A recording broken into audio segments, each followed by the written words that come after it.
Well, good evening, everybody, and welcome to Cab Crew Wednesday. Hope everybody's well. And I'll say hello to everybody in the chat so far. We just got two people so far. Started a couple minutes early. They'll probably stop popping in a few minutes. Hello, Dwight. How you doing? Welcome. And Chuck Schreiber's here. Welcome, Chuck. How are you today? That's good to see you here.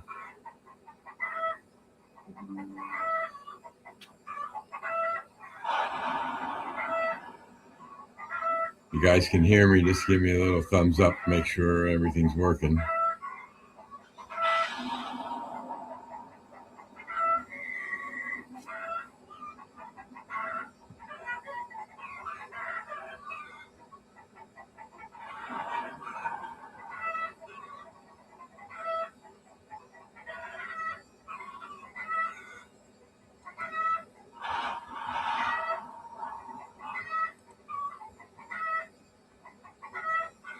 Testing. Can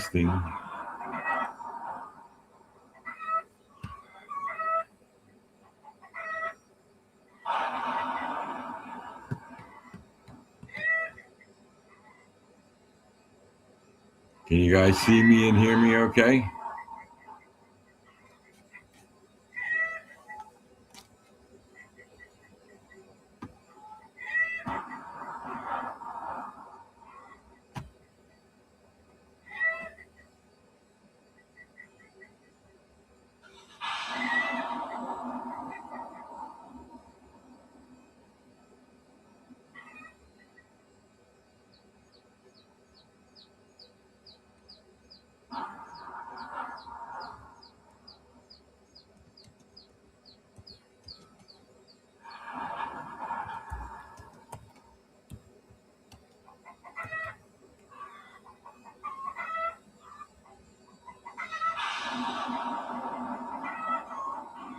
Okay. You can hear the chickens and the thunder. Hey, Bob, welcome. How you doing?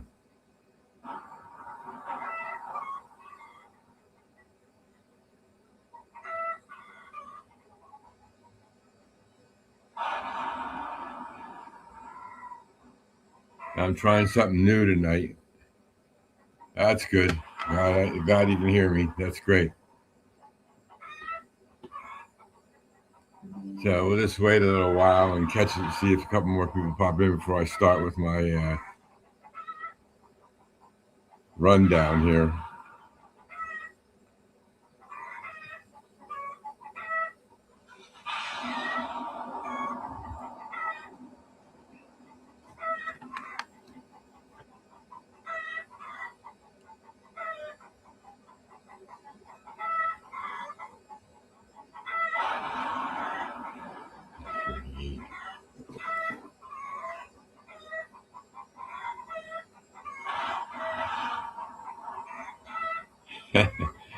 Blue Note.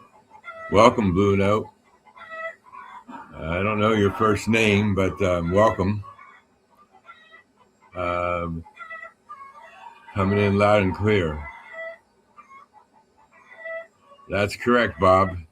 I'll explain that in a little bit. Blue Note, the chickens are coming from my layout. I got a sound card up there, and that's where they're coming from.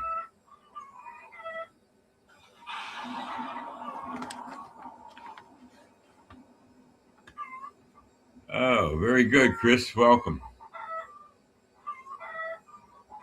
How's things there at FDU doing?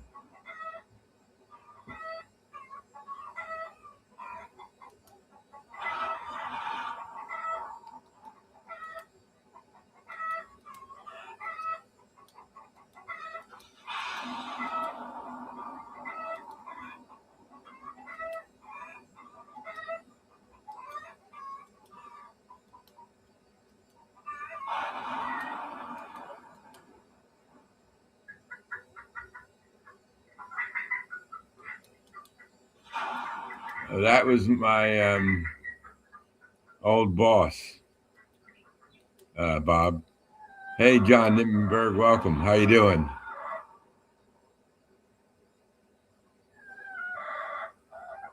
Oh, very good. When's he retiring? Soon? Maybe I'll come to the retirement party if it's not already been done. Let me know.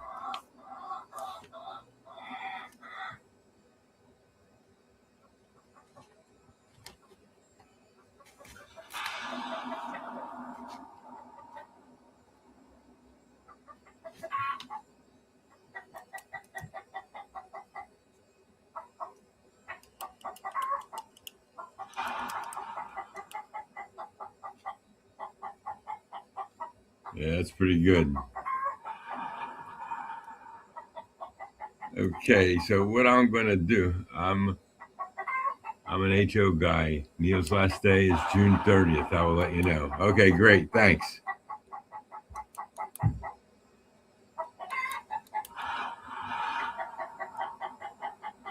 You can just email me or call me. You still have my number. Or maybe I have a new phone number. I'll just email me. It'd be easier.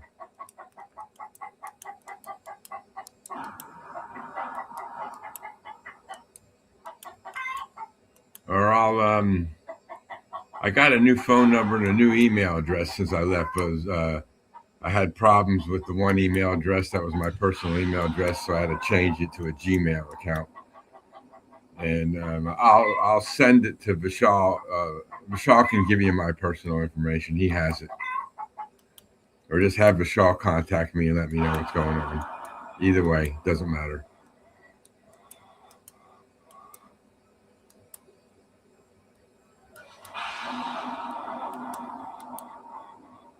Okay, good.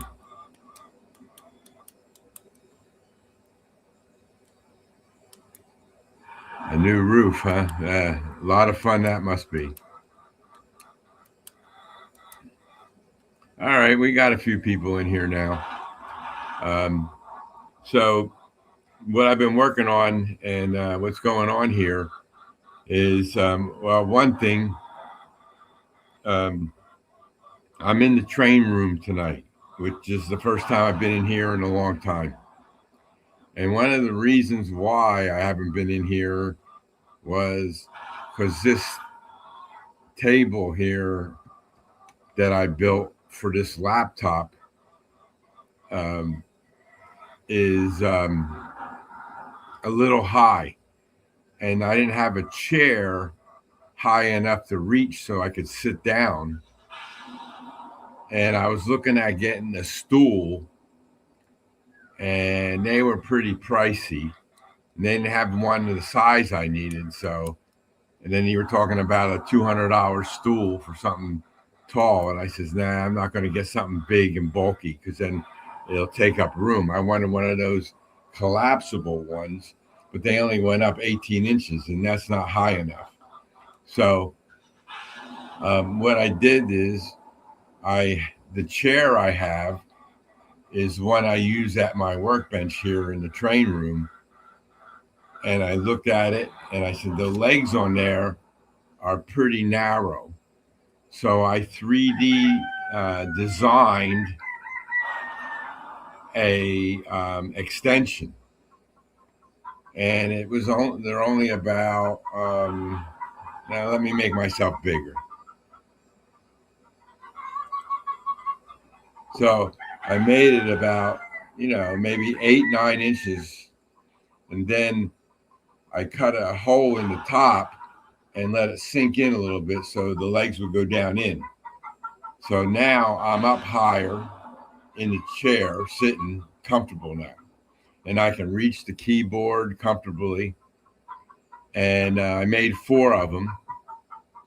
What I did was I set the infill on the print to be 100%.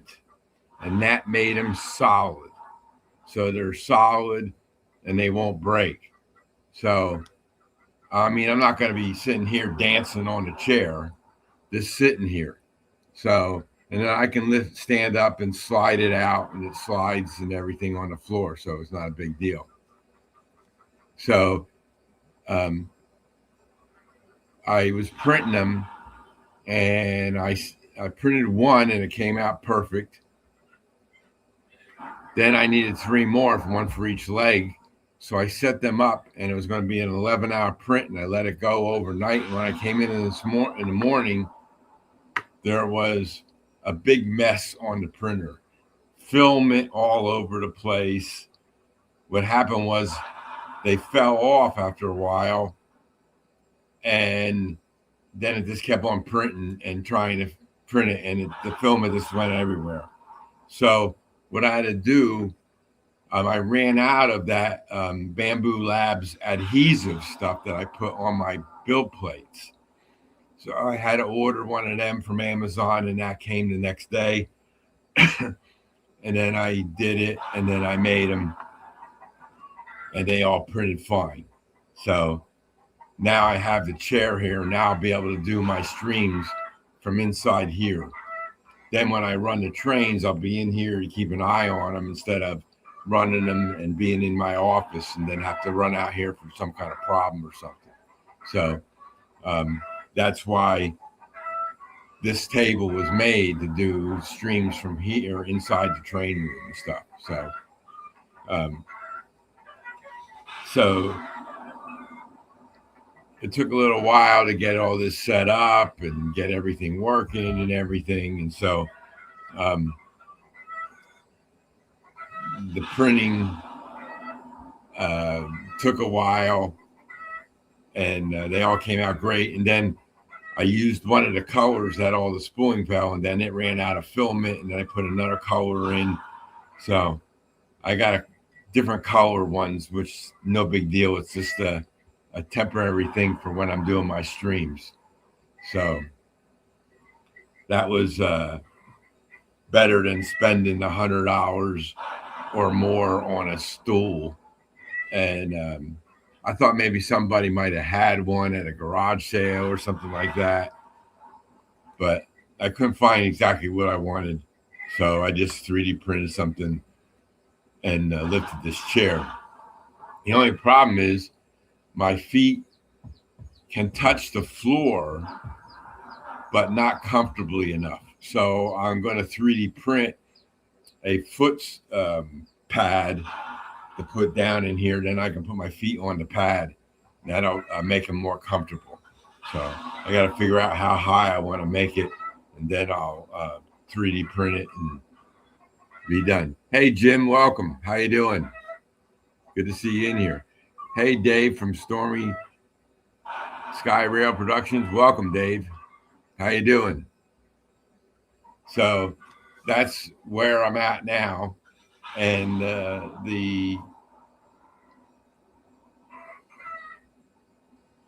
Yep, that's right, Bob.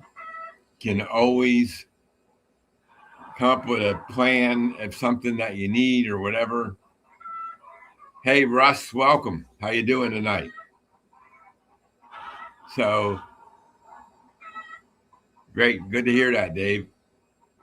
So I did that. And while I was doing that, I was working on my rocker switch project. And that's these guys. And these are the double pole, whoops, wrong way. Double pole single throw that has 4 connectors on there. So I been working on these, and each one is an adventure. Okay, I have 34 of these on the layout. So there's 34 sidings or tracks with bumpers on them and stuff like that. And so far, I've gotten 15 done, and 2 are in progress. Before the show, I started to do 2 more. And I do them a little at a time, because what I have to do is I got to find the wires where they are. And the buttons were placed on the fascia board and then I ran long wires to everywhere. So now I got to find out where the two feeder wires come out from the track, come down through. Then I can trace them back. And then I got to find where they're connected to the bus line, which they could be, over there or over that way. Nothing's easy. So, of the 15 I got done, I got all the sidings that go around the roundhouse. They're all done, and that was a lot of that 15 that I got done, and the whole fifth level is now complete. So, and it takes a lot of time to trace the wires, and then you find other problems and you fix them and this and that. So it's been a long project. It takes a lot of time, and you just don't unplug the one and plug it back in, because the one that was in there only had 2 wires coming out of it. Oh, okay. Taxes. Russ and Bob, I did my taxes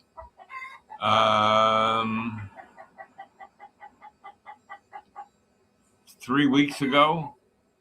I filed them 3 weeks ago. I filed them electronically, so they got the return electronically.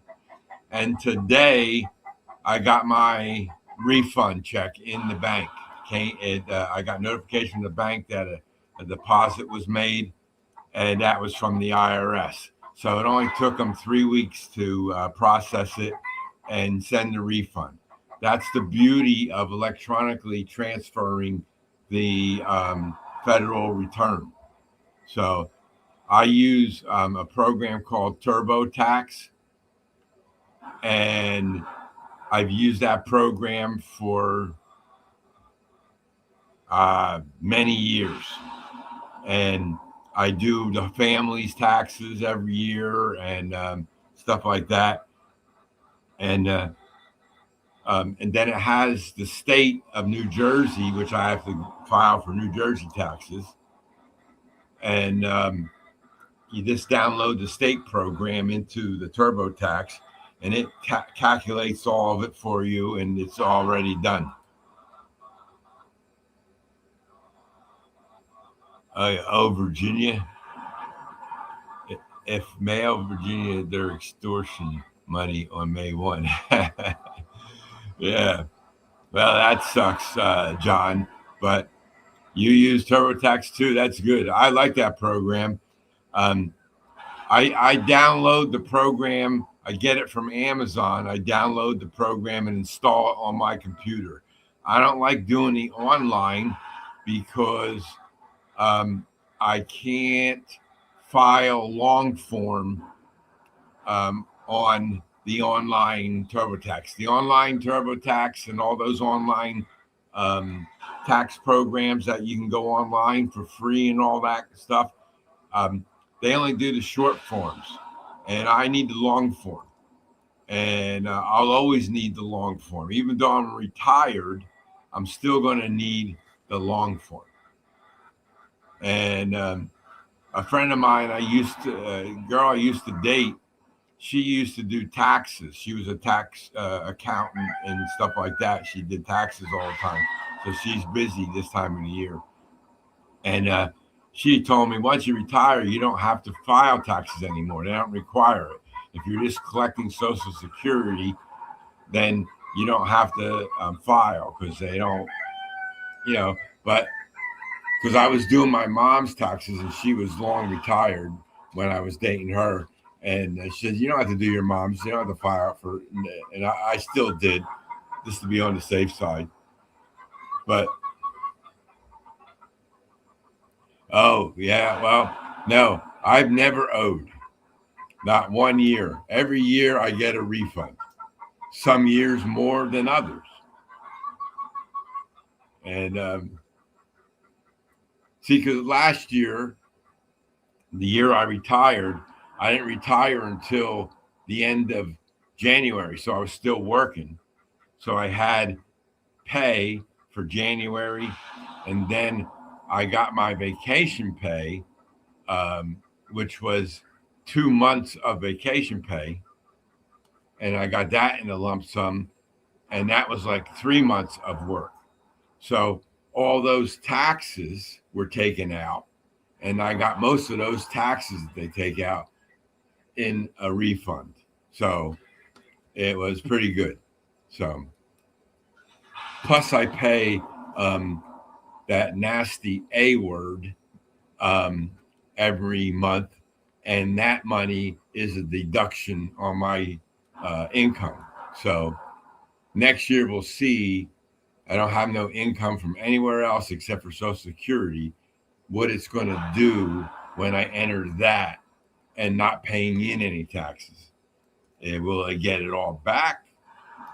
Will I get nothing back? We'll find out. Next year will be the test. So I'm not a tax expert by any means.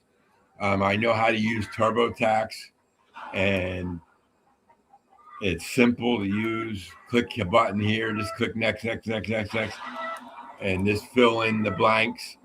They even let you download the W-2 information if the company you work for allows it up there and everything. Oh, I don't know about that, Bob. I had a little note about YouTube. I was going to talk to you about it, but you led me right into that, Bob. I'm now up to 595 subs, which is good. I was up to 598 a week and a half ago. Then I dropped down to 590 again. Now I'm back up to 595. So it just keeps going up and down, up and down. But the good news is my watch hours finally reached the 2,000 platform for the month, last 28 days, or last 365 days. And that's what they calculate it for. So I'm over 2,000. I'm at 2,031 right now.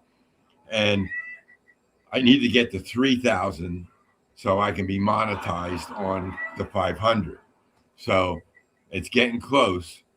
So if you all don't have anything else to do, you can watch my, I'm approaching 2,000 subs and haven't made a nickel. Yeah, well, see,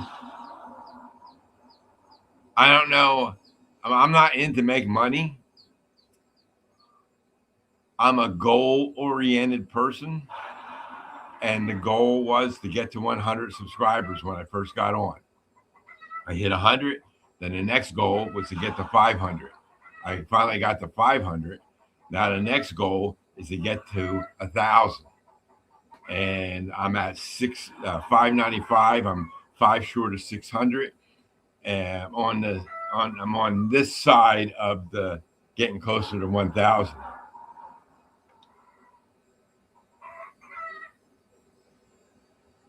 Yeah, right. Yeah, I'll make my millions on YouTube. What I need is a thing like Rick Bailey, a Rita girl dancing in the background as I'm talking. Then I'll get, a lot. And because since we're talking about YouTube, I still don't understand how watch hours work, because you don't get credit for watch hours for live stream. So if I have 35 people watching this stream and it's an hour and a half to 2 hour stream, say it's an hour stream, so that'd be 35 watch hours, but you don't get credit for that.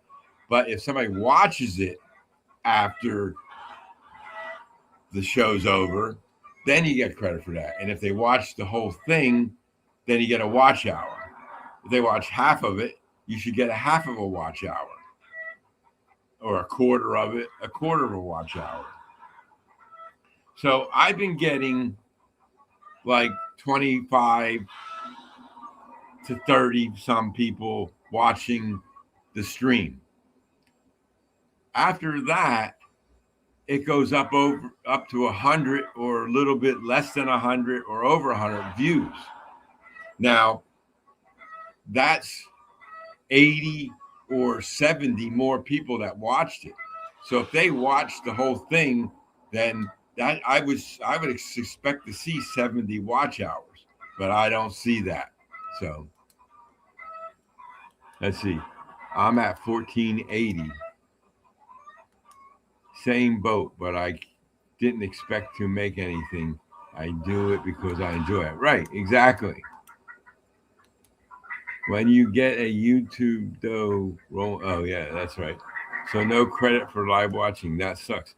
Yeah, that's right. Because if that was the case, anybody that does a live stream and people are in for the whole show, that should be, 35 watch hours. And that should show up on your analytics the next day. Because I don't know when they upload it.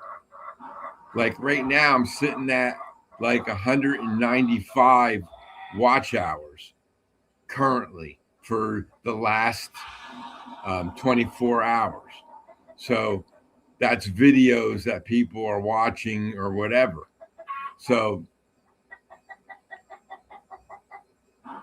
and the only way I guess to do it is to put out more videos. But I don't like to put out a video until I'm done with something so I can show what I did. I don't like to do, okay, I did these 5, I got 10 more to do, and come back and then I did these 10. And 9 years until my wife retires. I'm hoping to supplement my Social Security a little with YouTube and eBay. I hope, LOL. Yeah, right. Well, if you're on Social Security and she's on Social Security, she gets hers, then that'll help there. Yeah, my mom and dad, my dad got Social Security and my mom got a little bit of Social Security. Then when my dad died, my mom got my dad's Social Security instead of hers because his was more. And then the women think they don't get anything, right? So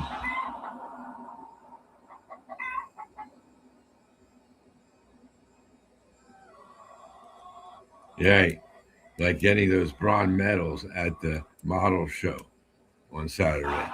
Motivating, even if not significant money. Yep, that's right. That's right, Bob.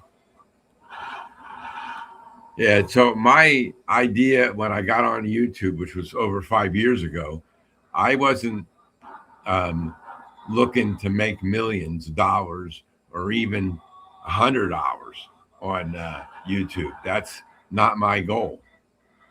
My goal is I want to get to certain platforms on YouTube, and that's 100, 500, 1,000. After you hit 1,000, I understand that the subs come a lot easier. The first 1,000 are the hardest. So, and I've only been doing this for 5 years, so it's averaging about 100 subs a year. So another 5 years, and I might be 1,000. Right. Yeah, that's right, Bob. That's the old saying.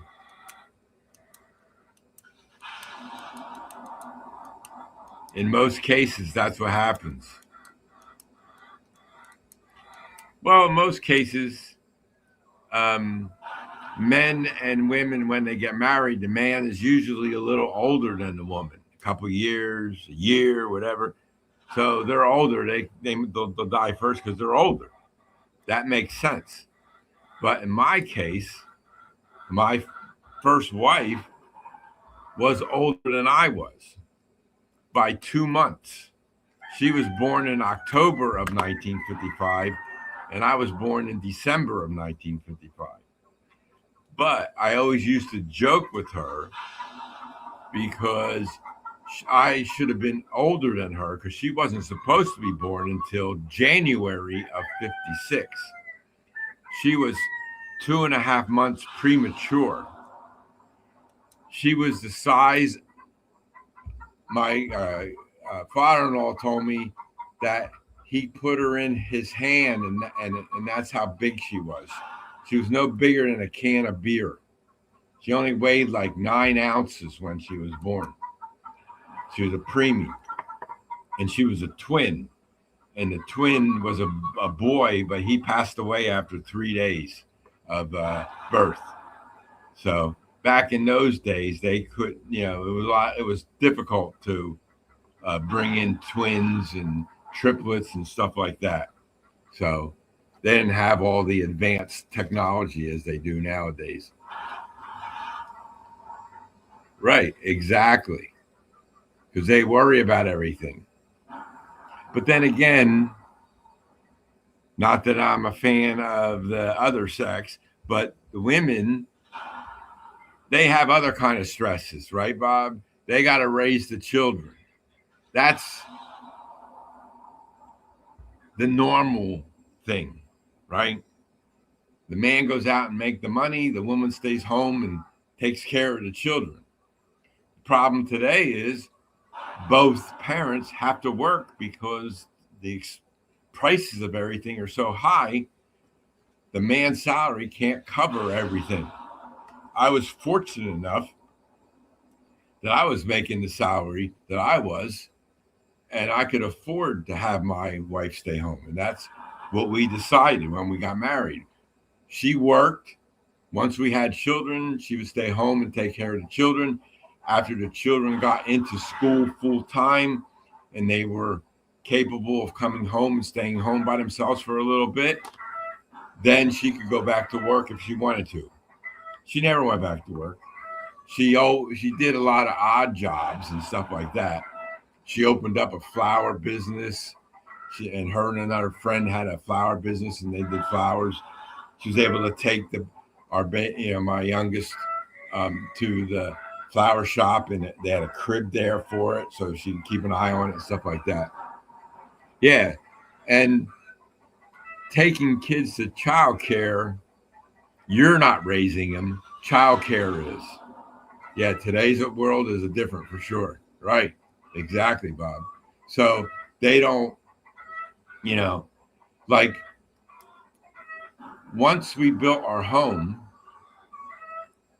then we had our children, but we had our children after I built a swimming pool. I said, I want the kids to experience the pool from, young age instead of getting a pool after they're a teenager when they don't want to be around the house anymore, right? So we put the pool in, then we had the children after that. So, and once she was home taking care of the kids, her brother, which was the oldest, no, not the oldest, the second oldest of them, had the same number of children as we did, 3. And they both had to work, him and his wife. And then they made an arrangement without me knowing it. So they were dropping their 3 kids off at our house. Hey, Brad, welcome. How you doing? So they would drop the 3 kids off at our house. Well, they were both in the IT departments at different companies, of course. And they would come home late. So we'd have to go to the store. We had to go to the store with 6 kids. And they kind of all looked alike because they were all family resemblance, right? So people, my ex-wife and I were only in our mid-20s, and we had 6 kids, and they look at us and say, what the hell happened here, So those 3 kids were staying in our house more than they were in their own house. And then that led to other problems later on down the road. Okay. And our kids made it through college and this and that. Other than medical problems, they did super fine. All three of them. They're all working. They all have families. That's good to know. So good to see you in here, Brad. I said hello to you. I saw you pop in, but I just want to say, how you doing?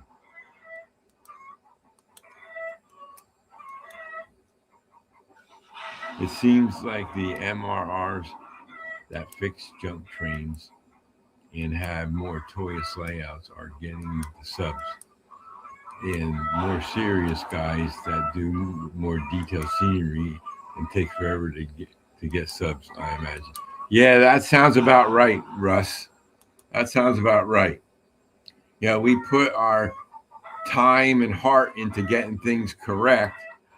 And when we see something that we don't like, we fix it. But somebody puts up an outdoor train around their fence or something, and they get, that's good to hear, Brad. They get 1 million views and stuff like that. So that's why I don't worry about it. Like I say, my goal is to get to 1,000 and get my watch hours up to 3,000. And we'll see what happens. So that's a little bit about that. So also, the helix behind me, last weekend, I started cleaning it off. And I took my shop vac, and I have a little attachment to the shop vac that has a real small brush on it. And I started vacuuming it off, but it was moving the dust around. And I said, you know what? I'm going to take a fiber cloth and dampen it with some water and then wipe it. And that worked a lot better. And it went faster. And then I didn't have to listen to the shop vac running all the time I was cleaning all those levels.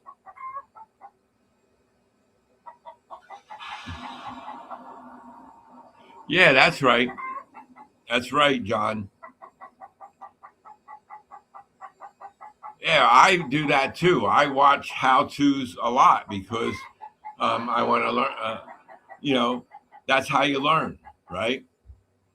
Now, when my father was alive, I could always call him up and say, hey, Dad, what do you think about this? And then he would come over and we would discuss it, try to figure out how to do it or whatever, And I had somebody to ask how to do things, and he explained. That's how I learned how to build a house.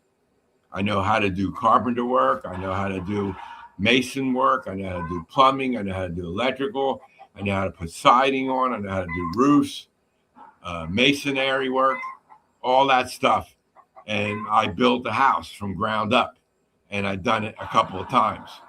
In Key West twice, and here in New Jersey once. I built a house. So that's how it goes sometimes, So, but yeah, my dad's been gone now for 2003, I think it was. So, long time ago. And so as I was cleaning off the helix, I have these signals. That's right. Always good to have family support. I have these signals on the helix, and they're dwarf signals. They're a post with a head on each side, right? And they're small. They only have a single LED in it, and it's multiple color, red, green, and yellow. And it flips to whatever color based on where there's trains and stuff, right? So every time I'd be vacuuming the helix, I would hit them by accident, and they would break off the stem, and then I'd have to super glue it, and I got tired of that. and they're really small, and the LED is really small too. It's like a 1 millimeter LED. It's hard to see. So I said, you know what? I'm going to 3D print my dwarf signals and replace them all. So the other day I started 3D printing, and these are the 3-lens dwarf signals, green, yellow, and red. Green to be on the top, yellow in the middle, and red on the bottom. So that's the 3-lens dwarf signal, and it's that deep, and the front comes off, and all I do is I push the LEDs in those holes there, and they sit in there. That's 3 millimeter hole, and the 3 millimeter LEDs are a little bit bigger than the 1 millimeter LEDs, but they'll show up a lot better. And these I will glue them down to the the gator board, and then they won't move with the me cleaning it up. These will be solid. These are solid. And also, this is the two. Let me see. This way. No, this way. Let me try my other hand. That's the 2 dwarf signal. Thanks, John. Yeah, and that'll be a red and a green. And then the wires just come out the back and then go down through the hole in there. So all I got to do is put the LEDs in here, put a little wire on it. I don't have to put resistors on these because all the LED, all the signals already have resistors on those wires. So I just unsolder those wires, and then I'll solder the new wires onto those resistors, and I'll have them. So I don't have to worry about and do that. So that's what I was working on this week. So I have 26 of the 3 dwarf signals to do, and 36 of the dual. Now I went around my layout and got all the dwarf signals, and the ones that I bought originally were real tiny. They were so small, and sometimes they get covered up by landscaping material, and you can't even see them half the time. So thanks, Russ.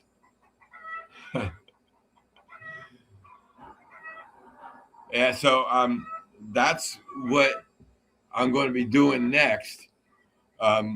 But I can run the trains while I'm working on the signals, and I got to get some more solder and some more flux. I ran out of that, and I have enough.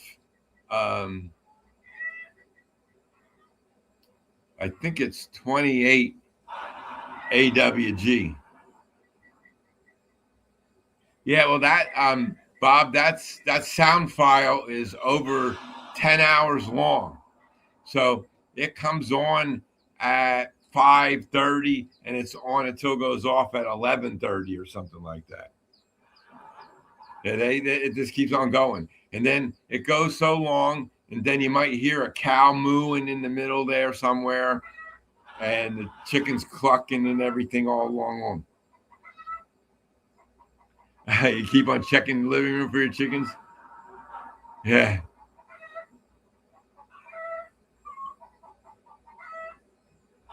Yeah, that's see, now if I go on my phone, I can go to the Alexa app and turn them off if I wanted to. But the automation is what I do, and I'm just having one little problem with the automation of the lights and trying to figure that out. I have on my subway system, the subway lights that are on the ceiling all around aren't coming on automatically. I don't know why. So I don't really care if they come on or not because I'm not running the trains up there.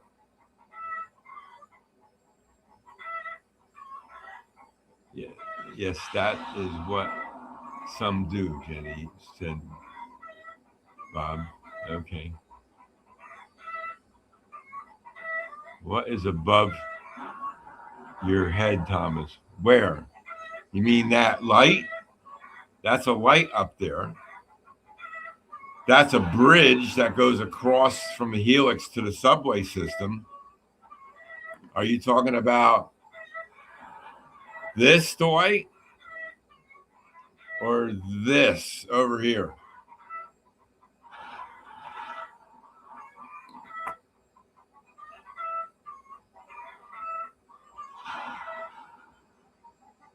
Yes to what?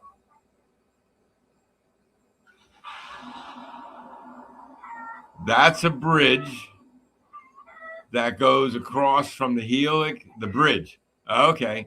Yeah. That's a bridge that goes across from the helix to the subway system. And I have it held up by chains to the ceiling in the middle there, just in case. That's everything there is 3D printed. That's all 3D printed and everything. Hey, Rick, welcome.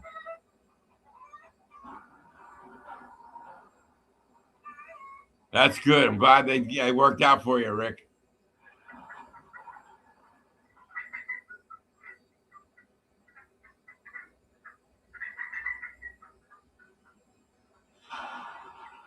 Yeah. Well, John, everything on mine is automated, and like even to run the trains, all I got to do is go over there and push a button when the system's on, and the train will automatically run. I don't have to get my controller and run the train.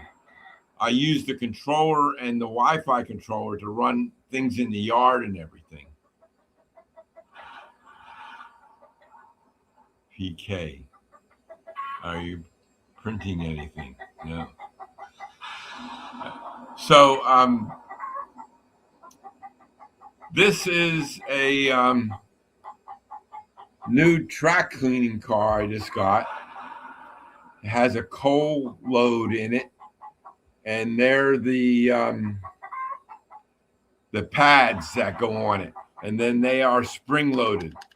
I can push them in, so they go up and down and spin around and stuff like that on a track. This is for a train on the first level, and so I got to put that on a train, and that came Monday, I think it was.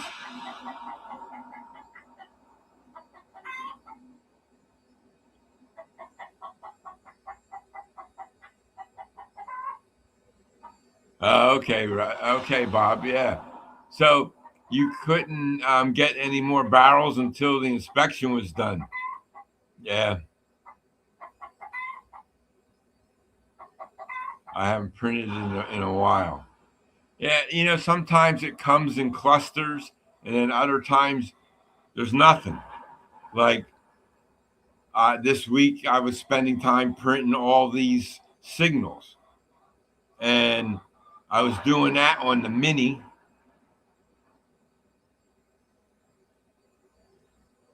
No cleaner on the pads at all, John.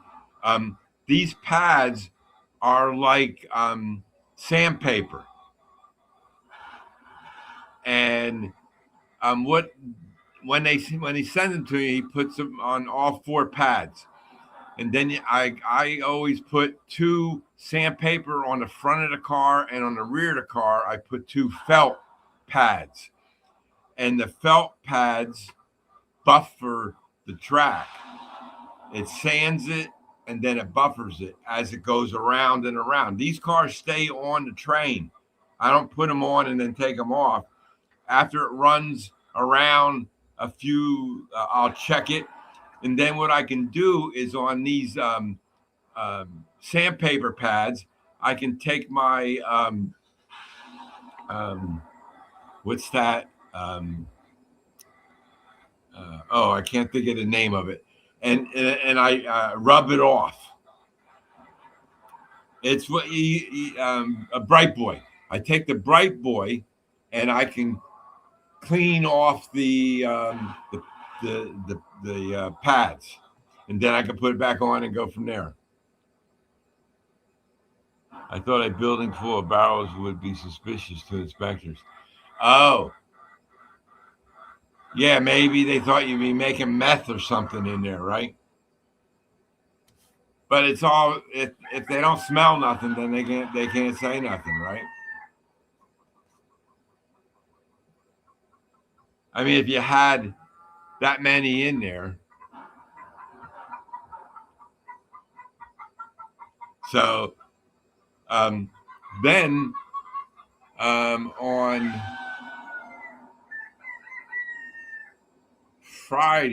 Saturday, was it Saturday? No, it's Friday. I ordered a new engine, and I got that from Train World in Brooklyn, New York. And on Monday, they shipped it out, and I received it by UPS on Tuesday. That's the kind of shipping that I like. Boom, boom, boom, and you got it. So,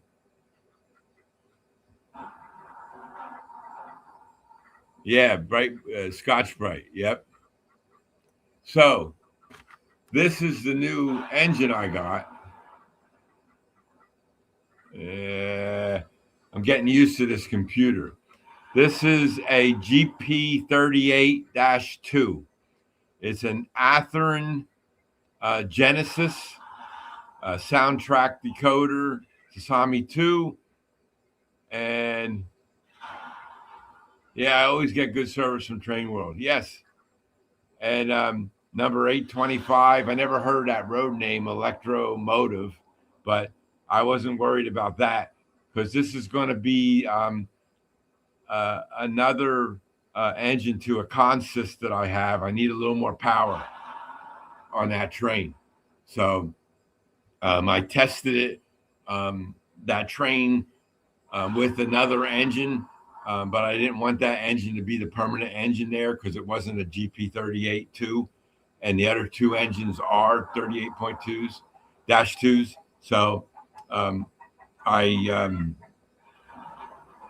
yeah, thanks, John. Yeah, and it sounds great. Yeah, EMD, yes, EMD. And camper sounds cool. Okay. What did Dwight say? I'm printing that tamper for Pappy. Oh, and I've been printing some other things for him. Okay. But you didn't even get your tamper machine together yet, Dwight. Is that going to run on the rails, that tamper machine? Because I have files to print one of them, but I never got around to printing it.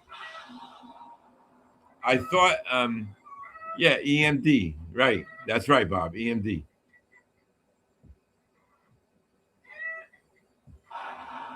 And so, Pop, JD, I didn't even see you come in. Welcome, JD. How you doing? So I got my black bonnet from Train World. Very good. Yeah, Train World is a good company. They ship out the next business day.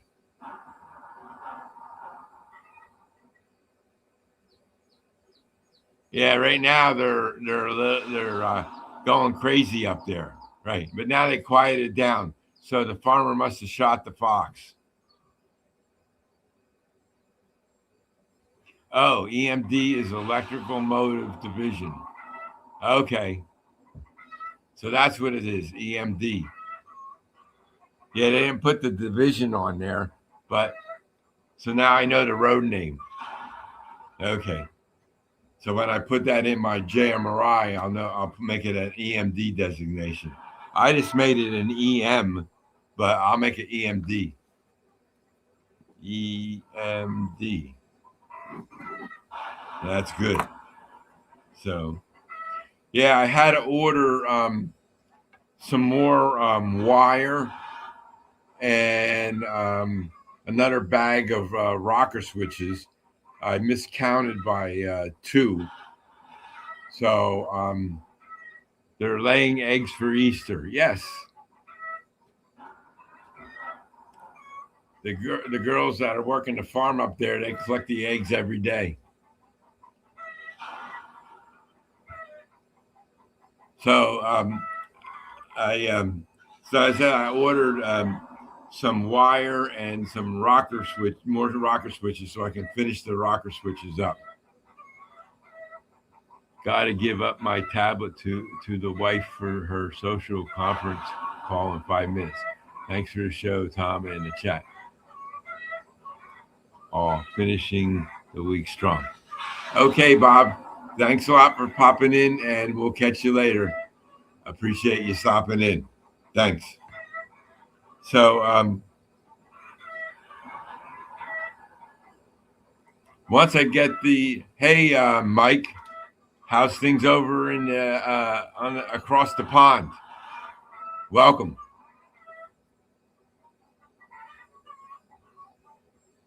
Yeah, it's morning over there, right?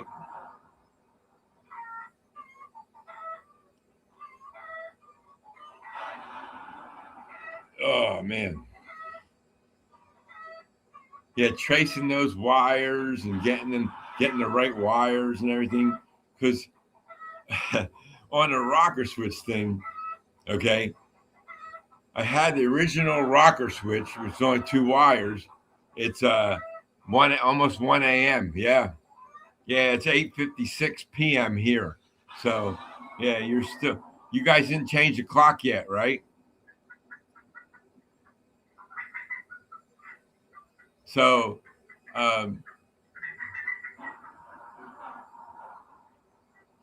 finding the wires is the challenge on each one, and that makes it very difficult because I thought, oh, just switch them. No, it wasn't like that at all. It was okay. Where's the feeder wires? Where's the bus line wires? Like I was saying earlier,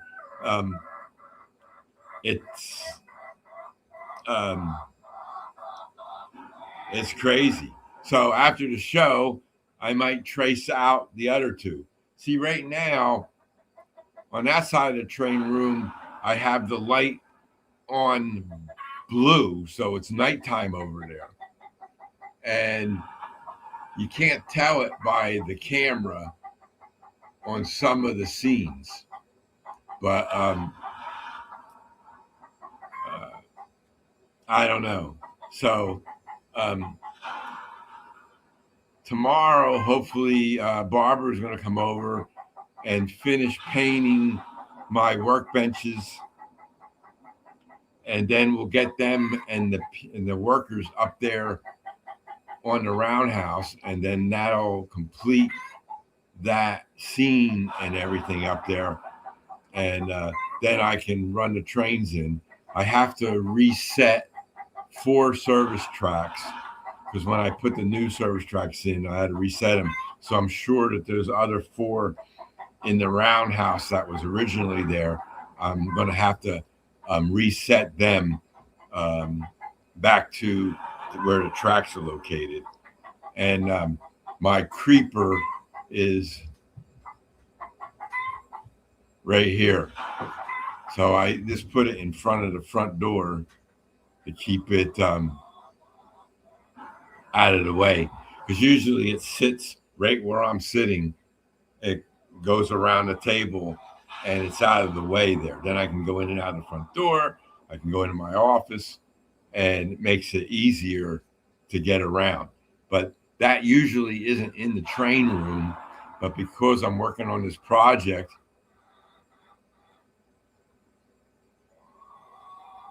no, I haven't had any time, Alfonso. Sorry, been too busy. I'll get around to them sooner or later, but I can't do anything for anybody right now because I'm too busy with the stuff I need to get done. But I haven't forgotten about it.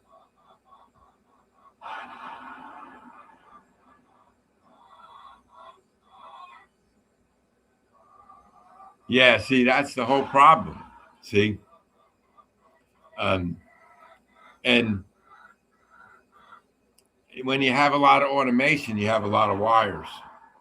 So, and I have a lot of wires, but I love doing wiring, and when I cleaned up all the wiring, I zip tied everything up too. So now, where's the wires hidden? So you have to. Yeah, well, you know, hey Randall, welcome. How you doing?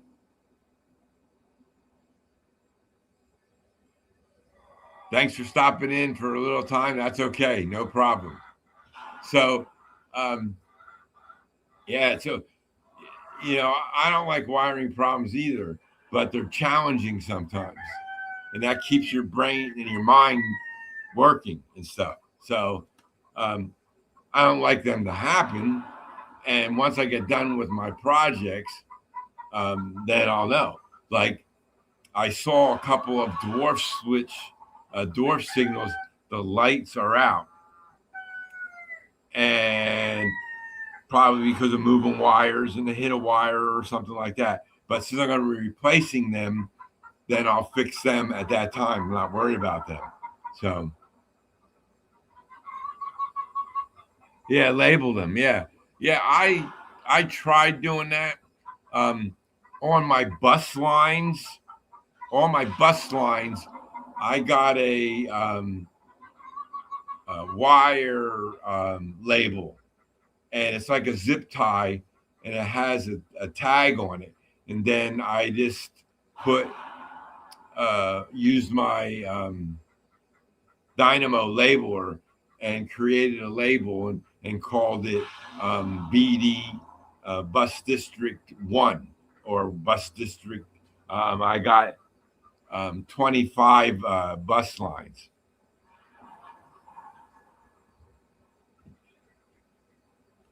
Yeah, that's right. Yep. Well, especially when you're doing buildings or homes or something like that, you can't mess around in them. Like when I built my house, a few years later, we decided to put a 2-car garage on and then take the garage and make that another room in the house. Well, the electrical panel was in the original garage. So I had to move the electrical panel to the new garage. So what I did was I put up a new panel, and then I ran the wires from the old panel into the new panel.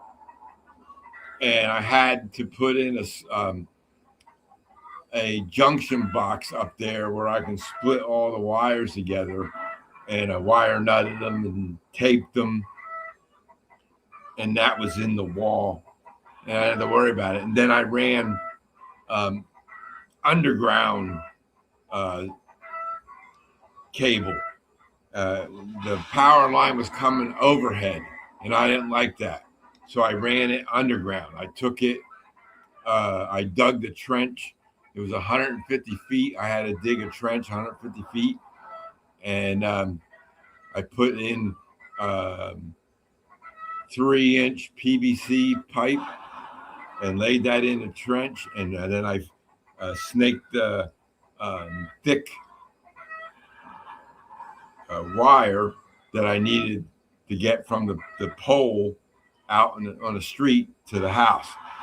I ran it from my new meter box that I put outside. I had all the meter box there. and the conduit went down, and it went down into the ground and connected to the pipe that went out to the street. And the only thing there they had to do was take the meter off of the original service and then move it to and put a new one in on the new one. So then they connect. I ran it all the way down to the street, and I went up the pole about 15 feet, coiled it up, and zip tied it and around the pole so it wouldn't fall down. And then when they came to put the new meter in, they connected it up to the transformer that was up there. I had my own transformer out there, and we lived out in the boonies. Thanks, Russ. Yeah, it was a lot of work. Yeah, I built my home from ground up, and by myself. And I had a couple guys come out, and I couldn't dig the footings. So I had a friend of mine who knew how to run a backhoe. He came in and dug out the footings. Then I poured the cement. I know how to do cement work. I poured the footings, got them all away. Then I had to wait for them to set up. And then the framework and everything, all that I did. I had a couple guys help me when I built the frame. Then a couple guys helped me lift it up to get it up. So, I couldn't lift it up all by myself because it was a long frame. So a lot of work went into that. And then doing all the electrical work and all the plumbing and everything. And then we had a septic system put in. We didn't have public sewer out there where I lived. And so a guy came in and he dug out the septic pool. There was a big area out there. We filled it with stone, covered it up with dirt, and then a leach field, it's called. And I put in the tank. I had a guy dig out the hole. Then I had a truck bring in the tank, and he dropped it in the hole. And then I connected it all up and everything, and that sort of thing. I put aluminum siding on the house originally, and then when I added on the 2-car garage, I couldn't get the same siding, so I tore off all aluminum siding and put vinyl on it and everything to make it all the same color. So, hey, Chris, welcome. How you doing? So,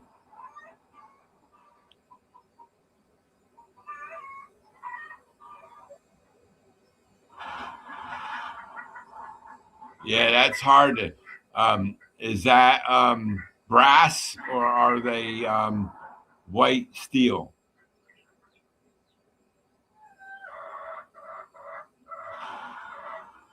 If they weren't ever used and they're white metal, then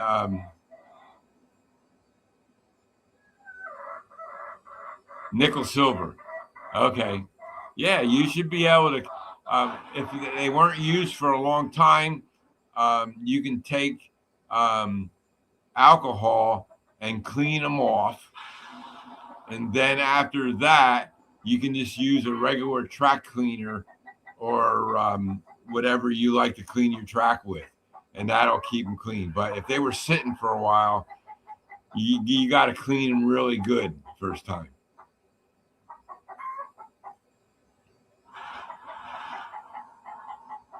And it depends on what environment you're in, too. If you're in a dirty environment, that's going to be tough to keep your track clean.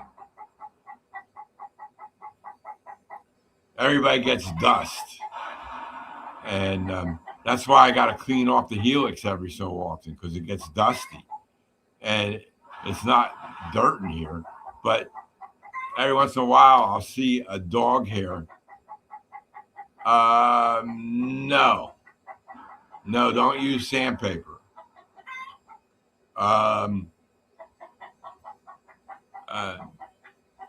get a piece of, get yourself a piece of cork, round piece of cork, maybe 2 inches wide or even an inch wide, the length of your track, and take an old t-shirt and cut it and wrap it around the cork, and then put push pins in to hold the t-shirt onto the cork, and I dip it in mineral spirits. I dip that in mineral spirits. It saturates the t-shirt, and then I run that over track, and that cleans it. Yeah. Well, hello, Heath. Welcome. How you doing tonight?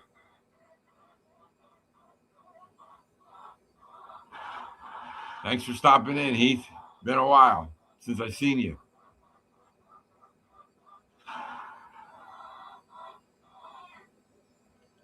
So, let's see what else I want to talk about.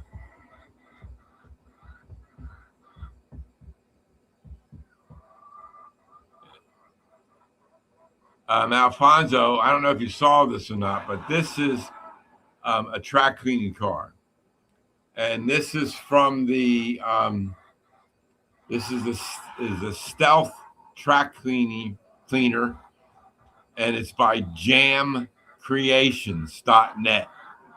JAM Creations, CREATIONS.net. That's their website. They're not that expensive.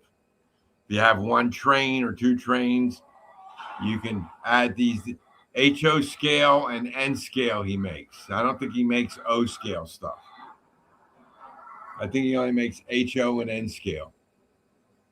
If he's going to make O scale, maybe that might be down the line.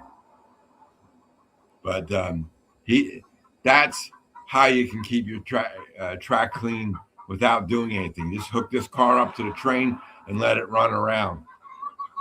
So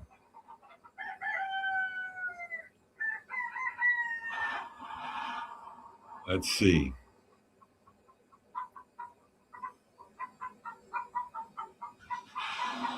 Yeah, I went over everything in on my list here, and I only had 10 things to talk about today, but I think I went over all of them.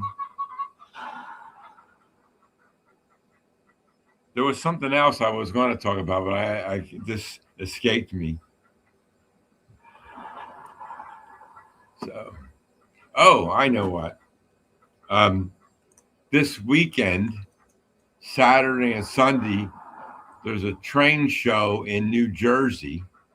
So, oh, you got your 3D printer today? It was you got a resin printer, right, Chris? Is that what I remember? I think you're saying you were getting a resin printer?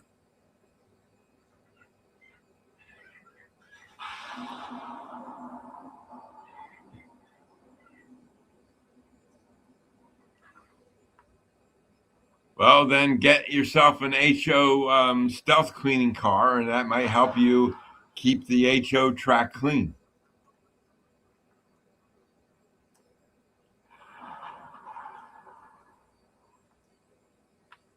So it wasn't any cubic you got, right, Chris? Is that what I remember? Yes. Okay. Did you start printing anything?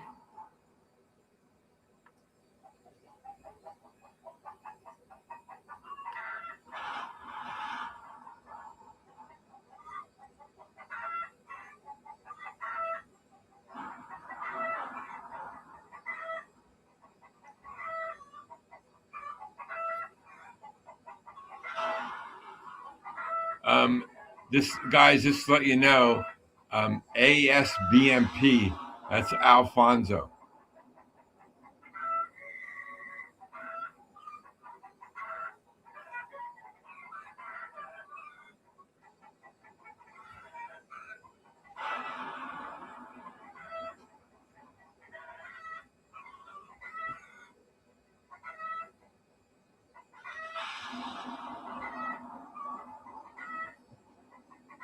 No, not yet. Yeah, once you get started, you'll never stop. Oh, he's using battery for his O gauge. My HO is PWN wireless DC.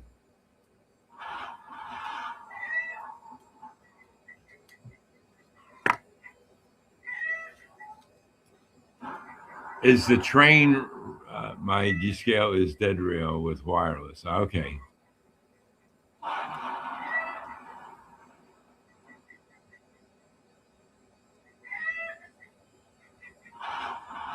Okay. Are you sure that's not the problem, Alfonso? Or is it running and the train stops in places? Is that the problem?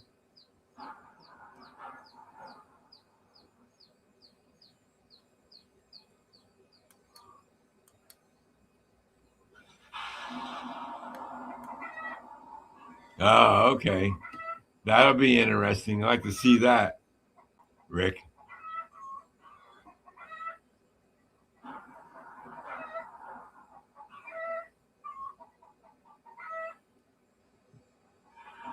So your wood shed is outside in another shed or something?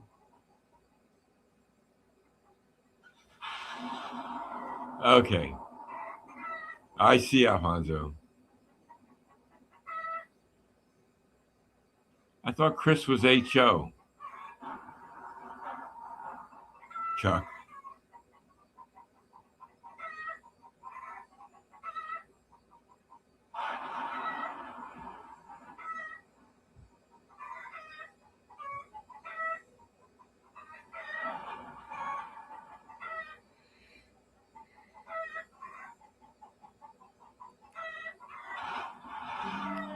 Well, Alfonso, when it hits that dead spot,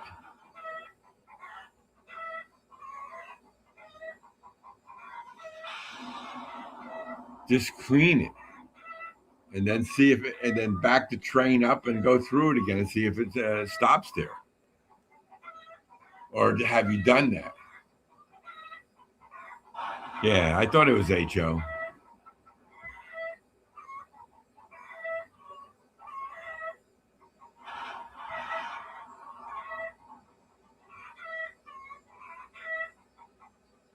Yeah. Well, 916. Let's see. Rocker switches, 3D tune. Well, at least the chair lifters have held for the entire stream. I was expecting to be sitting here and then all of a sudden drop off the screen because it collapsed. But that setting in the printer really worked, and they're really solid. So, like on the Bamboo Labs printer, if you have Bamboo Studio program to print, the setting is the under strength, and you just set infield is 100%, and then you have to change the pattern. Yeah, it could be Chris sturdy wheels also on the engines.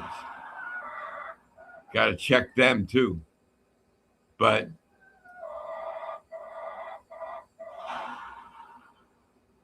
if you clean the tracks, I already tried that. It's not a problem. Well, like Chris said, Alfonso, just try cleaning the wheels on the engines.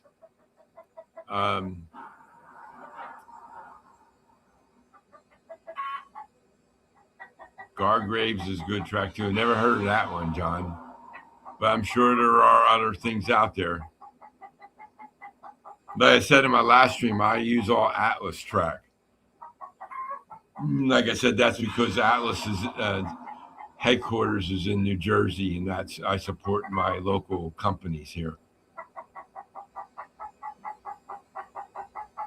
All my layouts I've had in the past too are all Atlas track. And I know there's other track out there, but I just Atlas makes all the different little pieces and stuff like that you need. Other companies don't make them. So, like 1/3 radius. Yep, that's right. Yeah, my track works flawless too. And the only problem I had was because I did something stupid along the way. Like I had a turnout that failed. That was my stupid fault for cutting the rail on that. I thought I was on track and I misjudged where I was cutting that time. So I just had to replace the turnout. But that wasn't because the turnout didn't work. It was because the rail was cut.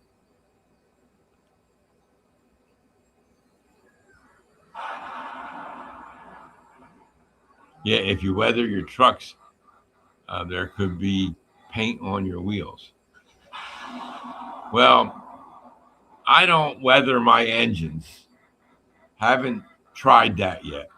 I weather my cars, all my rolling stock. I haven't done them all yet, but I tried that on those. All the wheels on all the cars are weathered and painted.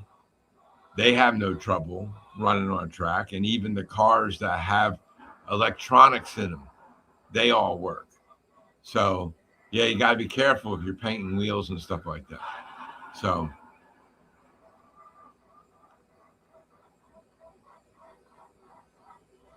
yeah, Atlas makes great track also. Yep, that's right. That's right, Rick.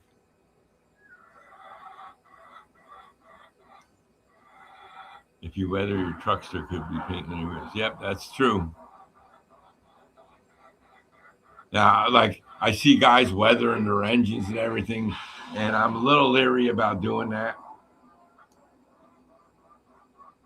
And maybe one day, once everything is stabilized and I don't have any major projects to do, like right now, I got 2 or 3 major projects going on.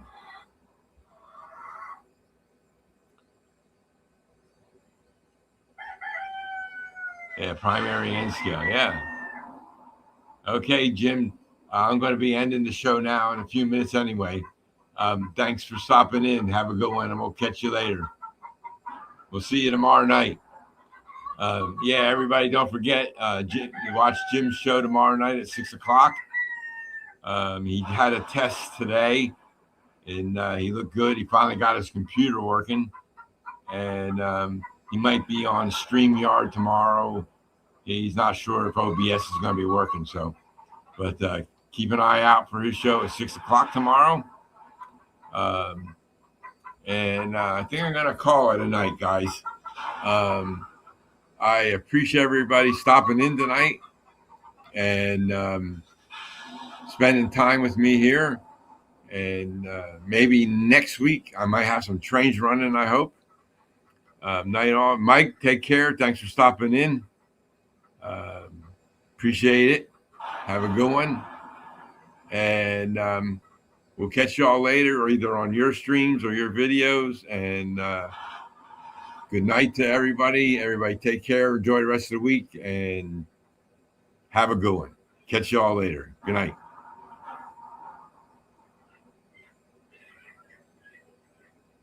End the stream.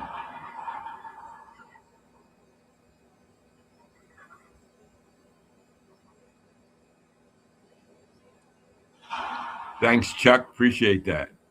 Thanks, John. Appreciate it.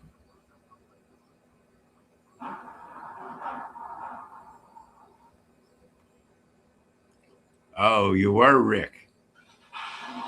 What's the matter with the garden layout? All you got to do is put a fence up and run it around. Thanks, Chris. Have a good one. We'll catch you later. Ending the stream now.